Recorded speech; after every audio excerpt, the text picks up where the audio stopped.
Good morning students. अरियमा ज्ञान संबोधि में आप सभी का स्वागत है।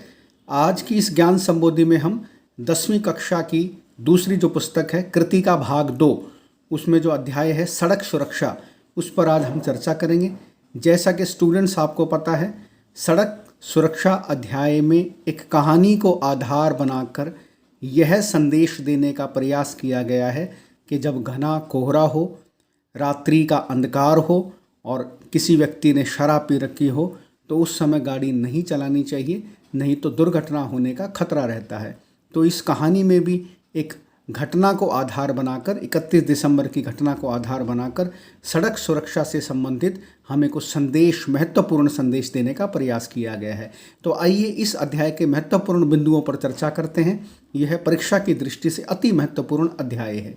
देखिए, इसमें पहला प्रश्न है, इस अध्याय में 31 दिसंबर की एक घटना का वर्णन है। जैसा कि आपको पता है, 31 दिसंबर की घटना इसमें दिखाई गई है, जिसमें 4 मित्र एक जो है न्यू ईयर की पार्टी में एक स्थान पर जाते हैं। दूसरा प्रश्न देखिए, 31 दिसंबर की रात को जतिन अपने 3 मित्रों के साथ नव वर्ष के स्वागत की पार्टी में गया था। तो आपको पता है इस कहानी के अंदर जो है जतिन गांधी के बारे में महत्वपूर्ण बातें बताई गई हैं और ये सारा पाठ जो है जतिन से संबंधित और उसके माता पिता के संवाद पर ही आधारित है। तीसरा देखिए, वहाँ उन्होंने रात को शराब पी और आते समय उनकी गाड़ी फ्लाई ओवर के एक खंबे से टकरा गई, जिसमें जतिन सहित 3 मित्रों की मृत्यु हो गई तथा गाड़ी चला रहे नरेंद्र की कमर की हड्डियां टूट गई।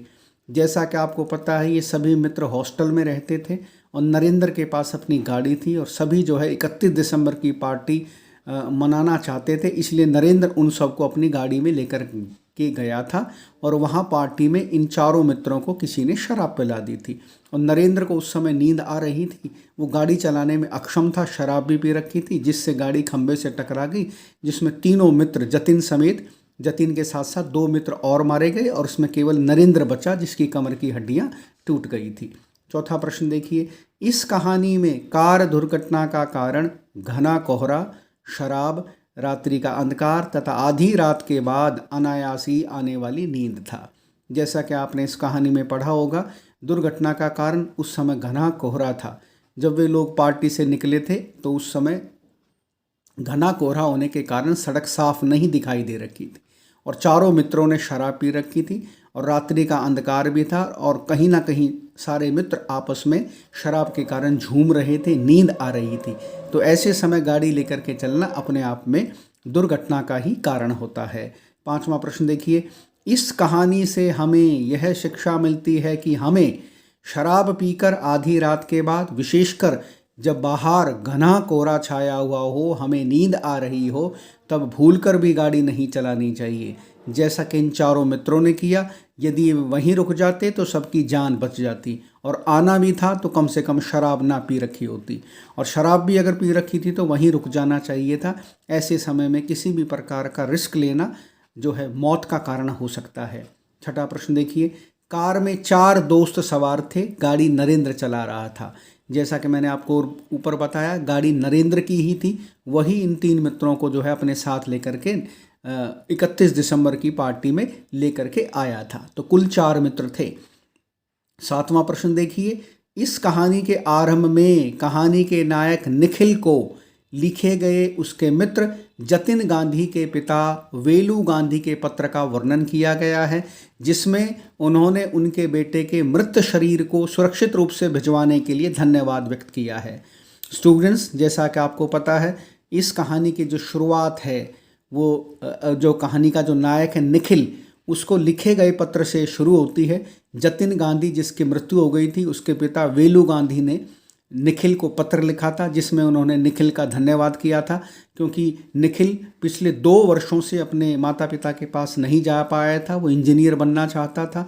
तो वेलू गांधी जो जतिन के पिता थे, उन्होंने निखिल का आभार व्यक्त किया था कि जब पीछे से उनके बेटे की सड़क दुर्घटना के अंदर मृत्यु हो गई थी तो उनका जो पोस्टमार्टम कराया गया था वो सारी गतिविधियां जो है निखिल के द्वारा की गई थी और आराम से उन्होंने जो है उसके मृत शरीर को उसके माता पिता के पास भेज दिया था। इसलिए जो निखिल के पिता थे वेलू गांधी, वो निखिल के प्रति आभार व्यक्त कर रहे थे और उनके बेटे के मृत शरीर को सुरक्षित रूप से भिजवाने के लिए उनका धन्यवाद व्यक्त कर रहे थे। 8वां प्रश्न देखिए, जतिन अपने माता पिता का इकलौता पुत्र था। वह इंजीनियर बनना चाहता था। उसके पिताजी पोस्ट ऑफिस में क्लर्क की नौकरी करते थे। वे अपना पेट काट कर उसकी पढ़ाई का खर्च दे रहे थे।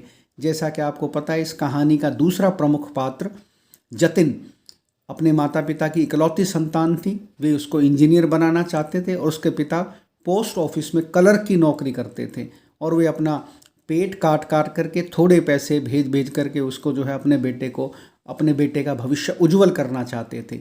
लेकिन इस सड़क दुर्घटना में जतिन की मृत्यु होने से उनके सभी सपने चकनाचूर हो गए थे। 9वां प्रश्न देखिए, जतिन गांधी निखिल का भी मित्र था। निखिल आपको पता है जिसको पत्र लिखा गया था, इसलिए उसके माता पिता चाहते थे कि वह कुछ दिन के लिए उनके पास आकर रहे और जतिन गांधी के विषय में कुछ बताए। उसे घर आए हुए भी 2 वर्ष हो चुके थे। तो जो जतिन गांधी के पिता थे वेलू गांधी, उन्होंने निखिल को पत्र लिखा था। उसमें उनके प्रति उन्होंने आभार व्यक्त किया था कि उन्होंने उनके बेटे के मृत शरीर को सुरक्षित रूप से और बिना किसी रुकावट के और बिना किसी समस्याओं के उनके पास भेजने का जो कार्य किया है, उसके लिए वे उसका आभार व्यक्त करते हैं। और साथ ही वे चाहते थे कि निखिल भी उनके साथ कुछ दिन आकर के रहे, क्योंकि वे अपने बेटे से जो है जतिन गांधी से पिछले 2 वर्षों से मिले नहीं थे और जतिन निखिल का भी मित्र था। इसलिए उसके माता पिता निखिल को अपने बेटे जैसा ही समझते थे और वो चाहते थे कि कुछ दिन वो उनके आसपास रहे, ताकि उनको जतिन के प्रति जो उनका लगाव था, उनका इकलौता बेटा था, उसके बारे में कुछ जान सकें। तो इसलिए वो निखिल को अपने पास बुलाना चाहते थे। 10वां प्रश्न देखिए, राजू अपने भाई निखिल के पत्र को पढ़ रहा था जो जतिन के पिता ने उसे लिखा था। निखिल अपना प्रोजेक्ट पूरा करने के लिए 31 दिसंबर की रात हॉस्टल में ही रुक गया था। देखिए, जो ये घटना घटी थी 31 दिसंबर की, जिसमें 4 मित्रों में से 3 मित्रों की मृत्यु हो गई थी। उस दिन जो है निखिल को भी उनके साथ 31 दिसंबर की पार्टी में जाना था, लेकिन निखिल का प्रोजेक्ट कार्य अधूरा था, इसलिए उसने जाने से मना कर दिया कि मैं अपना प्रोजेक्ट कार्य पूरा कर रहा हूं। इसलिए जो उनका जो मित्र था, उस मित्र ने कहा कि मैं इन सब को ले जाता हूं और जो है मेरे पास गाड़ी भी है, मैं इनको आराम से घुमा लाऊंगा। तो इस वजह से जो है उस दिन निखिल जा नहीं पाया था और उसके स्थान पर, मैंने आपको ऊपर बताया था, उसके स्थान पर नरेंद्र गाड़ी लेकर के गया था और जिसके बाद यह घटना घटी थी। तो कहने का तात्पर्य मेरा ये है कि इस घटना के माध्यम से ये संदेश देने का प्रयास किया गया है कि हमें सड़क सुरक्षा के नियमों का पालन करना चाहिए। गाड़ी शराब पी करके नहीं चलानी चाहिए। घना कोहरा हो तब गाड़ी नहीं चलानी चाहिए। नींद आ रही हो तब गाड़ी नहीं चलानी चाहिए। 11वां प्रश्न देखिए, रात को 2 बजे जतिन और उसके दोस्त हॉस्टल में लौटने के लिए गाड़ी से चले। बाहर घना कोहरा था, रास्ता साफ नहीं दिखाई दे रहा था, इसी कारण गाड़ी दुर्घटनाग्रस्त हो गई। ये तथ्य है बड़ा महत्वपूर्ण इस कहानी का। 12वां प्रश्न देखिए, यह एक उद्देश्यपूर्ण कहानी है जो सोचने पर मजबूर करती है। देखिए, यह एक उद्देश्यपूर्ण कहानी और सोचने पर मजबूर करती है कि हमें सड़क सुरक्षा के नियमों का पालन करना चाहिए। सड़क सुरक्षा के नियमों की अवहेलना नहीं करनी चाहिए। जिस प्रकार 4 मित्र दुर्घटनाग्रस्त हुए, जिसमें 3 मित्रों की मृत्यु हो गई, एक मित्र जो है बुरी तरह से घायल हो गया। कारण उसका यही था कि 4 मित्रों ने सड़क सुरक्षा के नियमों का ध्यान नहीं रखा। 4 ने शराब पी रखी थी, घने कोहरे के अंदर अपने हॉस्टल के लिए चले थे और जो है रास्ता भी साफ नहीं दिखाई दे रहा था। 4 मित्रों को कहीं ना कहीं नींद आ रही थी। तो ये कुछ कारण थे जिन्होंने इस दुर्घटना को अंजाम दिया। 13वां प्रश्न देखिए, कहानी में गाड़ी नरेंद्र की थी, पार्टी में किसी ने उन्हें शराब पिला दी थी। जैसा कि मैं आपको ऊपर तथ्य बता चुका हूँ, गाड़ी नरेंद्र चला रहा था और गाड़ी भी नरेंद्र की ही थी और पार्टी में उन्हें किसी ने शराब पिला दी थी। 14वां प्रश्न देखिए, जतिन 2 वर्ष से अपने माता पिता से नहीं मिला था, जिसका उन्हें बेहद दुख था। इसी कारण वे निखिल को कुछ दिन अपने पास बुलाकर बेटे की यादें ताज़ा करना चाहते थे। जैसा कि आपको पता है, जतिन गांधी के पिता वेलू गांधी ने जो है पत्र लिखा था निखिल को और उसमें उनका आभार व्यक्त किया गया था और उन्हें कुछ समय के लिए अपने पास बुलाने के लिए भी उन्होंने निवेदन किया था कि निखिल उनके पास आकर के कुछ दिन रहे और उनके बेटे की यादों को ताज़ा करे। वे जानना चाहते थे कि जतिन अपने माता पिता के बारे में क्या सोचता है, उस वो भविष्य के बारे में क्या सोचता था, अपने माता पिता के बारे में क्या कहता था, क्योंकि पिछले 2 वर्षों से वे अपने बेटे जतिन से मिले नहीं थे। तो निखिल से वे सारी बातें जानना चाहते थे कि जतिन उससे क्या क्या कहता था उनके बारे में। इसलिए वे चाहते थे कि निखिल कुछ समय उनके घर आकर के उनके साथ रहे, ताकि उनके बेटे की यादें ताज़ा हो सकें। तो ये इस कहानी के प्रमुख तथ्य हैं जो मैंने आपको संक्षिप्त में बताने का प्रयास किया। मेरा ऐसा मानना है कि इस कहानी को अगर आप इन संक्षिप्त बिंदुओं के माध्यम से पढ़ोगे तो परीक्षा में जो भी वस्तुनिष्ठ प्रश्नोत्तरी आएगी या अति लघुतरात्मक प्रश्न आएगा, मुझे लगता है केवल यही तथ्य आपके लिए सफिशेंट रहेंगे। इन तथ्यों को यदि आप ध्यान में रखते हैं तो सड़क सुरक्षा से संबंधित कोई भी प्रश्न आपका जो है आपके परीक्षा में ऐसा नहीं होगा जो आपको समझ में ना आए, जिसको आप अटेम्प्ट ना कर सकें। तो स्टूडेंट्स, मैं समझता हूँ कृतिका भाग 2 कक्षा 10वीं के अध्याय सड़क सुरक्षा से संबंधित मैंने आपको महत्वपूर्ण बिंदु बताने का प्रयास किया, और इस सीरीज़ को आप ज़्यादा से ज़्यादा स्टूडेंट्स तक शेयर करें ताकि ज़्यादा से ज़्यादा स्टूडेंट्स इसका फ़ायदा उठा सकें। अगली किसी सीरीज़ में मैं आपसे फिर रूबरू होता हूँ, तब तक के लिए धन्यवाद।